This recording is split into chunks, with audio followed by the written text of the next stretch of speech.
जीवन काल का सर्वश्रेष्ठ गुरु वक्त है, क्योंकि जो वक्त हमें सिखा सकता है वो कोई भी नहीं सिखा सकता।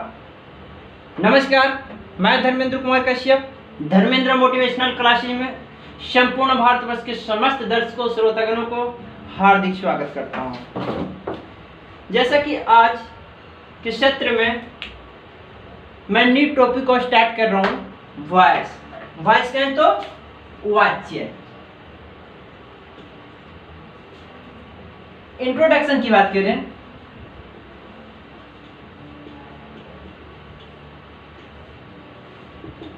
तो स्मरण रहे कि टू एक्सप्रेस आवर ओपिनियंस और फीलिंग्स, अर्थात अपने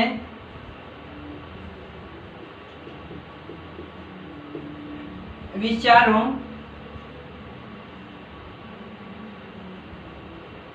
अथवा भावनाओं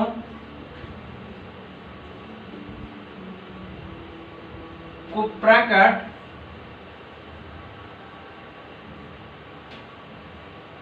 या अभिव्यक्त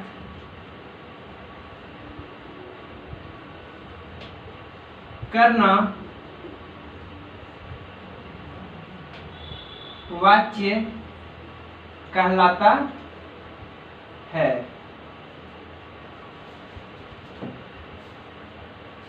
टाइप्स की बात करें तो स्मरण रहे कि there are mainly two types of voice. Number 1, active voice, Hindi कहें तो कर्तृवाच्य। नंबर 2,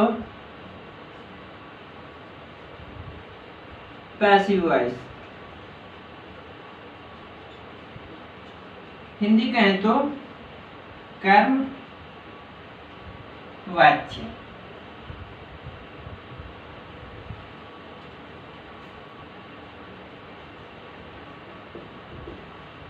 एक्टिव वॉइस अर्थात कर्तृवाच्य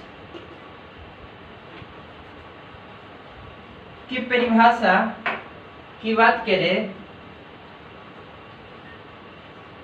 तो a verb is said to be in active voice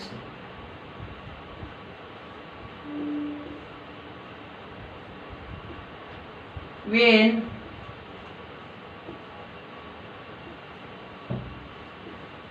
subject is done of an action, अर्थात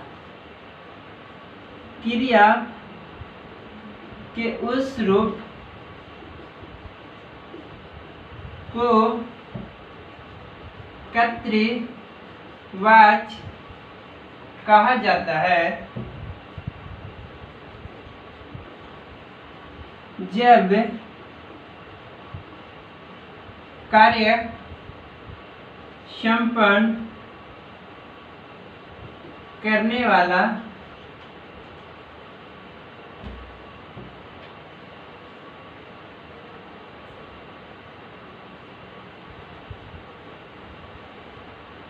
सब्जेक्ट हो।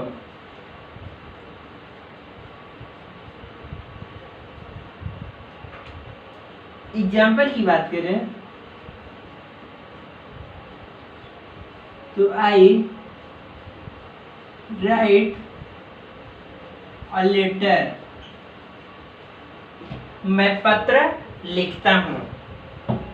यहाँ पे आई सब्जेक्ट है, राइट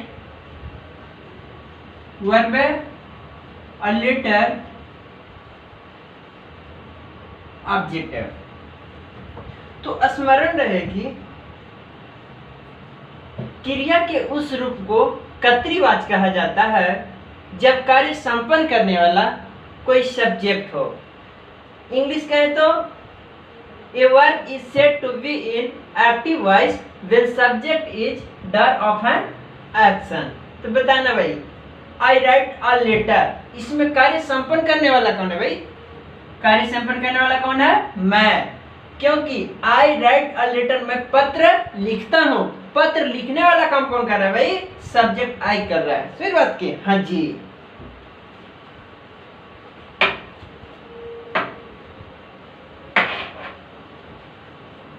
नेक्स्ट टाइप क्या था भाई? Number 2,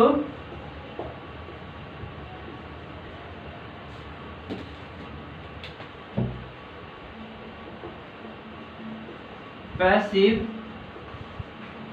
voice.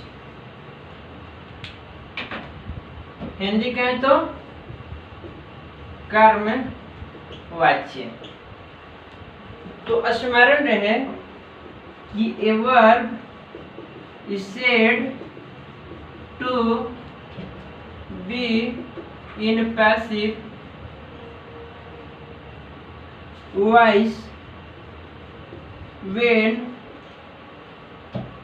object is done of an action।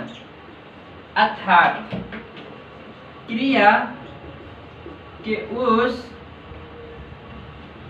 रूप को कर्म वाच्य कहा जाता है जब कार्य संपन्न करने वाला कोई ऑब्जेक्ट हो।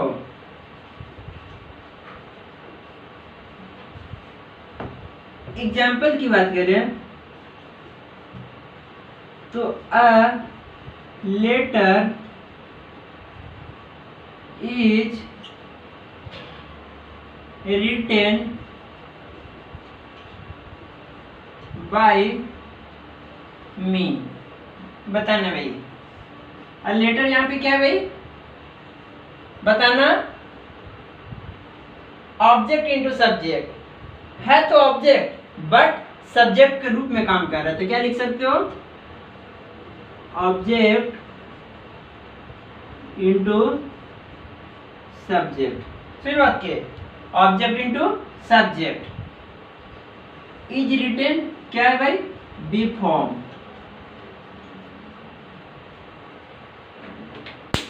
मी क्या है भाई? पहले क्या था भाई? सब्जेक्ट था, बट अभी क्या चीज काम कर रहा है? ऑब्जेक्ट के रूप में काम कर रहा है, तो क्या लिख सकते हो? Subject into object. शुरुआत के, हाँ जी।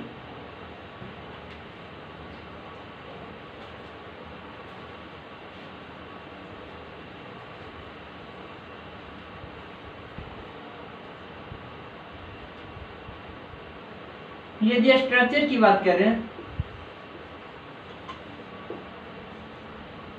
तो नंबर 1 सिंपल प्रेजेंट,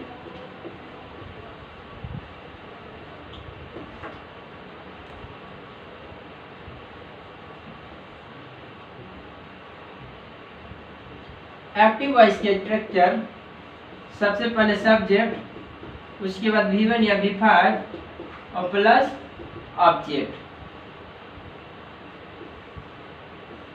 इसी को यदि पैसिव वॉइस में कन्वर्ट किया जाए तो सबसे पहले ऑब्जेक्ट, उसके बाद इज, एम, आर, उसके बाद भी third plus by plus subject. फिर बात की, हाँ जी, एक्टिव वॉइस की बात करें तो सब्जेक्ट प्लस गिवन है V5 प्लस ऑब्जेक्ट। सबसे पहले ऑब्जेक्ट बताना, ये ऑब्जेक्ट था बट ऑब्जेक्ट अब सब्जेक्ट के रूप में काम कर रहा है। सिंपली कहें तो object into subject plus is or are plus V third plus by. ये सब्जेक्ट था बट अब क्या हो गया भाई, सब्जेक्ट इंटू ऑब्जेक्ट। सब्जेक्ट था परंतु अब ऑब्जेक्ट के रूप में कार्य कर रहा है। एग्जाम्पल की बात करें तो आई स्पीक इंग्लिश। बताना भाई, पैसिव वॉइस में कन्वर्ट किया जाए, ये तो भाई एक्टिव वॉइस में है। पैसिव वॉइस में कन्वर्ट करोगे तो सबसे पहले ऑब्जेक्ट। ऑब्जेक्ट क्या है भाई, आई स्पीक इंग्लिश। काम करने वाले को हमेशा सब्जेक्ट कहा जाता है। मैं अंग्रेजी बोलता हूँ, तो अंग्रेजी बोलने वाला काम कौन कर रहा है भाई, मैं। तो मैं क्या हो गया यहाँ पे, सब्जेक्ट। काम करने से यदि किसी को प्रभाव पड़ता है तो उसे ऑब्जेक्ट कहते हैं। मैं अंग्रेजी बोलता हूँ, बोल क्या रहे हो भाई, अंग्रेजी बोल रहे हो, प्रभाव किसको पड़ रहा है, अंग्रेजी के, तो अंग्रेजी क्या है भाई, ऑब्जेक्ट। सुबह से उठेंगे शाम तक कोई भी काम में अथवा कार्य संपन्न करते उसे क्या बोलते हैं, ऑब्जेक्ट अधिवर्ब बोलते हैं। जैसे खाना पीना लिखना पढ़ना सोना इत्यादि, यही काम तो करते हो ना, हाँ जी। तो ये क्या हुआ भाई, वर्ब है। पैसिव वॉइस में कन्वर्ट करोगे सबसे पहले ऑब्जेक्ट। ऑब्जेक्ट क्या है भाई, इंग्लिश। क्या लिखोगे, इंग्लिश। उसके बाद is am are but according to subject और ऑब्जेक्ट। बताना भाई, इंग्लिश के अनुसार क्या होना चाहिए, इज। इंग्लिश कोई सब्जेक्ट है, सिंगुलर नंबर है, और S S P P, S S P P singular number के साथ सिंगुलर वर्ब का इस्तेमाल किया जाता है, और प्लूरल नंबर के साथ प्लूरल वर्ब का इस्तेमाल किया जाता है। तो इंग्लिश क्या है भाई, सिंगुलर नंबर है, एक वचन है, तो एक वचन के लिए एक वचन वाले ही क्रिया का इस्तेमाल करोगे। फिर बात की, हाँ जी, तो इंग्लिश के साथ क्या लगेगा भाई, सिंगुलर वर्ब इज। उसके बाद वर्ब के थर्ड फॉर्म, स्पीक के क्या होता है भाई, स्पोकन। उसके बाद बाय प्लस सब्जेक्ट। सब्जेक्ट क्या था भाई, आई। तो स्मरण रहे कि आई का मी हो जाता है भाई, नोट करवाएंगे अगले क्लास में, क्योंकि ये बस इंट्रोडक्शन क्लास था। तो आई को कन्वर्ट करके क्या बनाया जाता है भाई, क्योंकि आई पहले सब्जेक्ट था और सब्जेक्ट को ऑब्जेक्ट में बदल देंगे तो क्या होगा भाई, आई का मी। नोट कर लो भाई, मैं अंग्रेजी बोलता हूं, अंग्रेजी मेरे द्वारा बोला जाता है। अब बताना, मैं अंग्रेजी बोलता हूं तो अंग्रेजी बोलने वाला काम कौन संपन्न किया भाई, मैं। तो मैं यहाँ पे क्या होता भाई, आई सब्जेक्ट था। अब हमें बोलने से किसी को यदि प्रभाव पड़ रहा है तो क्या है भाई, अंग्रेजी। तो अंग्रेजी यहाँ पे क्या हुआ, ऑब्जेक्ट। और सुबह से उठकर शाम तक कोई भी कार्य संपन्न करे उसे क्या बोलते हैं भाई, वर्ब बोलते हैं। तो खाना पीना लिखना पढ़ना सोना बोलना, यही कार्य तो संपन्न करते हैं, हाँ जी। यदि इंग्लिश इज स्पोकन बाय मी, अंग्रेजी मेरे द्वारा बोला जाता है, यहाँ पे महत्व किसका दिया जा रहा है, अंग्रेजी का महत्व दिया जा रहा है। अंग्रेजी क्या है, यहाँ पे ऑब्जेक्ट है। तो सबसे पहले क्या लिखे, ऑब्जेक्ट लिखे। यहाँ कार्य संपन्न करने वाला कौन था भाई, ऑब्जेक्ट। ऑब्जेक्ट के रूप में इंग्लिश यहाँ पे क्या कर रहा है, कार्य को संपन्न कर रहा है, इसलिए इंग्लिश यहाँ पे क्या है भाई, ऑब्जेक्ट है। उसके बाद इज एम आर, तो इंग्लिश के साथ क्या लगाए भाई, इज। उसके बाद वर्ब के थर्ड फॉर्म, तो वर्ब तो यहाँ स्पीक था, भीतर होता है। स्पीक का भीतर क्या होगा भैया, हम बोले थे कि बोलना के क्या होता है भाई, टू स्पीक। उसका भीतर क्या होता है भाई, स्पोकन। उसके बाद बाय। अच्छा, ये ऑब्जेक्ट, फिर बात की, हाँ जी, तो ऑब्जेक्ट क्या हो गया भाई, आई का मी। फिर बात की, हाँ जी। फिर मिलेंगे अगले एपिसोड में, तब तक के लिए बहुत बहुत धन्यवाद।